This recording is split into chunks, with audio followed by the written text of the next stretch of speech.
explicação aqui da quantidade de moléculas, né? Então, mesmo em 30 e poucos gramas do ácido, a gente tem um número gigantesco de moléculas. Então, por isso que eu digo que é um exemplo simplório, um exemplo grosseirinho, simplista, falar que a pessoa pegou 100 moléculas de HCl, entendeu? É assim, ó.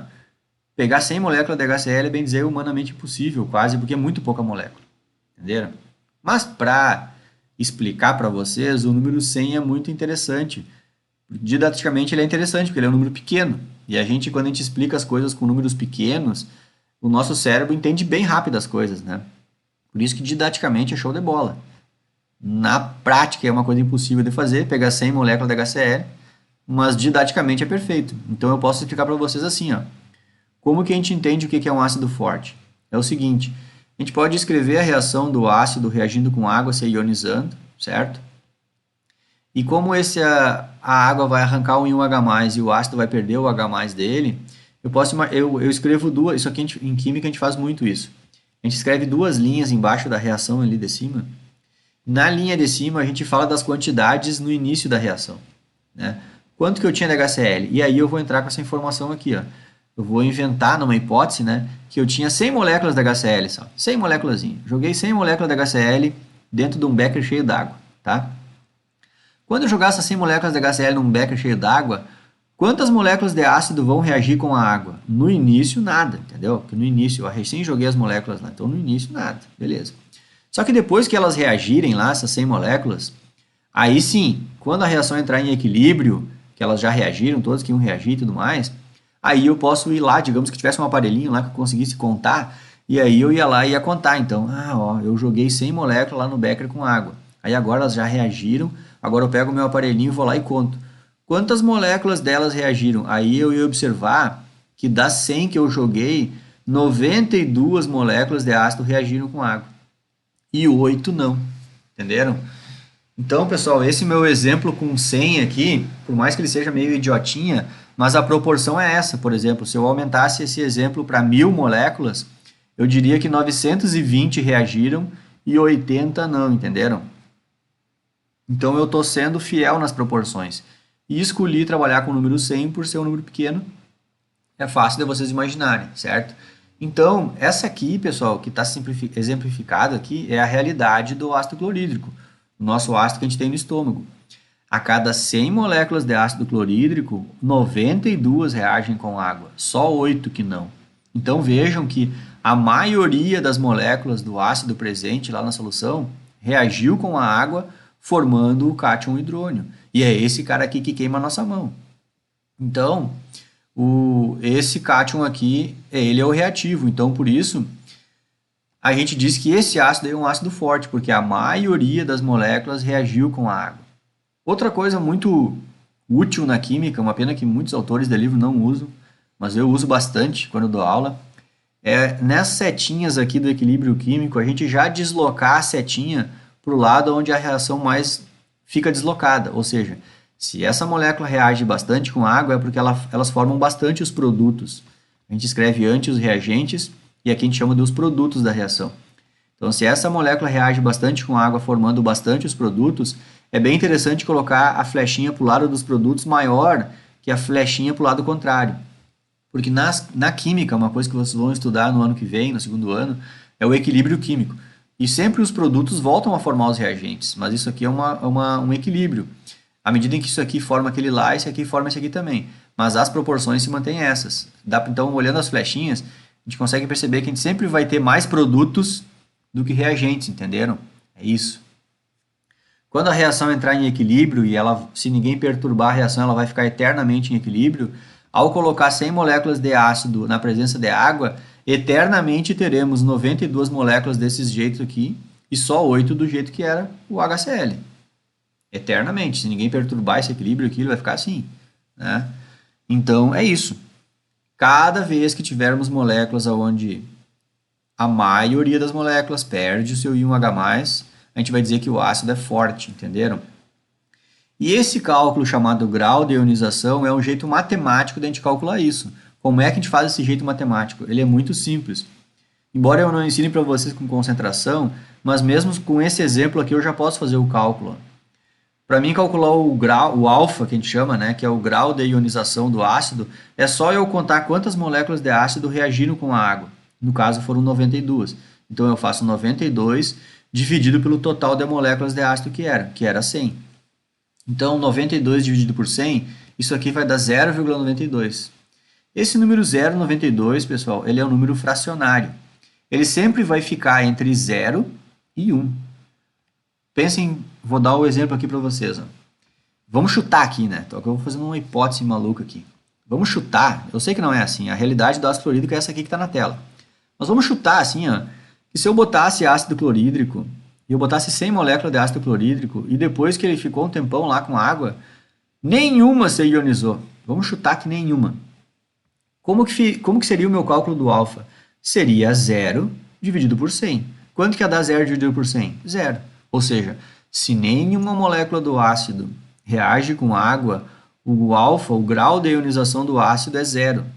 Entenderam? Inclusive, a gente nem pode chamar ele de ácido mais, né? Acho que vocês já estão pegando a manha da química aí. Eu nem posso chamar ele de ácido, porque ele tem cara de ácido, mas não é, entendeu? Porque ele não larga os hidrogênios dele nunca. Então, ele nem ácido é. Então, o mínimo de acidez de um ácido seria 0, em que acho que nem ácido ele é mais, nem posso chamar ele de ácido, entenderam? Então vejam que essa conta aqui não tem como dar menos que 0, nunca vai dar negativa essa conta aqui, certo?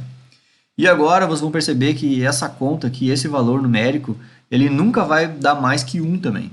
Vamos lá, vamos pensar nessa hipótese aqui, ó. Agora eu vou trocar a minha hipótese.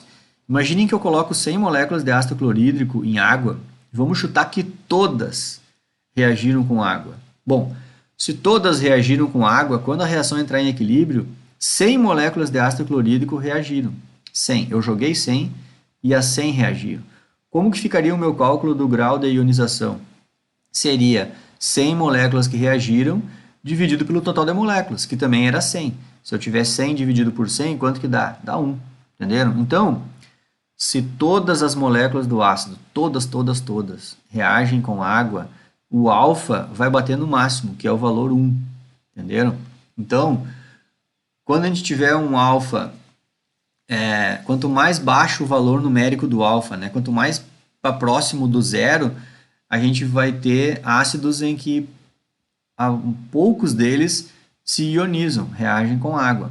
Se a gente tem valores numéricos mais próximos de 1, a gente já pode perceber que esse ácido, a maior parte dos ácidos reagem com a água se ionizando. Então a gente pode observar essa informação aqui só pelo número fracionário, que é aquele número que dá entre 0 e 1, certo? Então ó, o cálculo desse alfa aqui sempre dá um número entre 0 e 1. Já expliquei isso aqui para vocês. Não tem como dar menos que 0 e não tem como dar mais que 1, tá? Mas para facilitar a nossa vida, desse cálculo do número fracionário aqui, a gente pode pegar esse resultado aqui e multiplicar por 100. Se eu pegar esse resultado do número fracionário e multiplicar por 100, eu transformei essa informação aqui em porcentagem. Então, se eu disser para vocês que o grau de ionização do ácido clorídrico é 0,92, porque isso aqui é um número sem unidade nenhuma, talvez vocês não entendam. Talvez vocês fiquem, tá, mas e daí? O que quer dizer isso aí? O grau de ionização do HCl é 0,92. Não está me dizendo nada. Mas se eu disser para vocês assim diferente, ó, o grau de ionização do HCl, ele é 92%. Aí tu pode pensar, pô, 92%, então quer dizer que 92% das moléculas de HCl reagem com água? É isso mesmo. 92% das moléculas de HCl colocadas em meio aquoso reagem com a água produzindo íons H+. Então a gente vai produzir bastante íons H+. Entenderam? E é esse cara aqui que queima a nossa mão e tudo mais. É isso. Então a gente chama isso aí de ácido forte. Eu falei em queima a mão, é bem maluco, né? Porque a gente tem esse ácido aqui no estômago. Então vocês conseguem perceber a estrutura celular interna do estômago, né? Para aguentar isso aí. Se eu pegar lá no laboratório e jogar ácido clorídrico na mão de vocês, vocês não aguentam, mas nem... Então é isso. Entenderam? Todo o ácido em que a maioria dos ácidos reagem com água se ionizando, eles são chamados de ácidos fortes. E é isso que quer dizer o cálculo do grau de ionização, entenderam? Fiz essa exemplificação da explicação aqui usando o ácido clorídrico, que é um ácido forte, tá? Bem usado, bem comum na química. Aqui, pessoal, na minha próxima tela eu vou dar um resumo para vocês então. Já que vocês entenderam o que quer dizer grau de ionização, vocês vão ver que os ácidos podem ser classificados em 3 níveis, né? Os ácidos fortes. Então, o que é o ácido forte? É quando aquele alfa é maior que 0,5. Cada vez que um ácido, a gente faz o cálculo do alfa dele, o grau de ionização, e isso dá maior que 0,5, transformando o 0,5 para porcentagem, isso dá 50%, né? Cada vez que um ácido ele é mais do que 50% ionizado, isso é um ácido forte. Lá no reagente vai ter esse logozinho aqui, mostrando que ele é bem reativo, não pode tocar nele. E é isso mesmo, não é para tocar nele, certo? E além do mais, aqui vou fazer só um parênteses, né? Mas muitos ácidos, por exemplo, o ácido clorídrico mesmo, a gente chama de ácido fumegante, né? Porque, deixa eu voltar na tela aqui. O ácido clorídrico ele é fabricado de um jeito onde se borbulha gás cloro em água. E aí lá dentro a gente acaba fabricando essa molécula aqui, mas ela é muito volátil, ele evapora muito rápido. Então, quando a gente abre o frasco, já sai aquela fumaça, assim. Por isso que chama ácido fumegante. Tu abre o frasco e já sai uma fumaça do frasco. E nunca, em hipótese alguma, vão cheirar aquela fumaça ali. Se tu respirar aquela fumaça que sai do frasco, tu fez queimadura interna aqui por dentro. Vai ser horrível isso. Então, por isso que a gente sempre abre esses ácidos fortes aqui, esses frascos aqui de ácido, sempre num espaço do laboratório chamado capela, que tem um exaustor, né? Então, aquilo tem um exaustor que suga aqueles vapores de ácido e jogam lá para fora do ambiente onde a gente está, certo? Então, esses são os ácidos fortes, né? Ácidos fortes, então, sempre mais da metade deles, mais da metade da quantidade de ácido jogado lá na água, mais da metade dessa quantidade reage com a água, entenderam? Então, marquem isso. Percebam que para a gente falar se o ácido é forte ou fraco, a gente está pensando em a frequência em que eles reagem com a água, entendeu? Eu não estou pensando numa molécula do ácido só, eu estou pensando que eu joguei 100 delas. E vocês já pegaram a minha explicação e viram que jogar 100 moléculas do ácido é idiota, né? Na verdade, quando a gente trabalha com esses ácidos, a gente joga milhares, né? Por mais diluída que pareça a solução, se tu for falar em números de moléculas que estão lá no líquido, é mais que milhares, é milhões, bilhões. Mesmo uma solução bem diluída, né? São quantidades numéricas de moléculas muito grandes, né? Porque as moléculas são muito pequenininhas. O tamanho do átomo é bem pequenininho, né? Então, acho que a gente já estudou isso bem no início da disciplina aí. Então, as situações que a gente chama de ácidos fortes são essas. Ácidos onde mais da metade das moléculas sofrem ionização, reagem com água perdendo seu íon H+. Existem os ácidos chamados moderados, que é quando a gente fica entre um grau de ionização entre 5 até menos de 50%, até 49% por ali, entenderam? Então a gente chama isso de ácidos moderados. Eles não são fortes, mas eles não são extremamente fracos, por isso chamado moderado, certo? Então, vocês vão ver que alguns outros ácidos se enquadram nessa categoria. Esses ácidos moderados aqui, eles já são, pelo menos os mais comuns, assim, né? Muitos deles são até usados em alimentos, por exemplo. Até eu vou mostrar mais adiante alguns aqui. Então, a gente, assim, alguns ácidos com 20, 30%, 20 e poucos por cento, 30% de ionização, eles não são, a gente pode tocar neles, a gente pode comer eles, entendeu? Não tem tanto problema assim. Não é, né, assim, como é que eu vou dizer? Algumas coisas podem ter problema, né? Todo mundo sabe alguns detalhes aí que pode acontecer mexendo em ácido, né? Aquele esquema lá,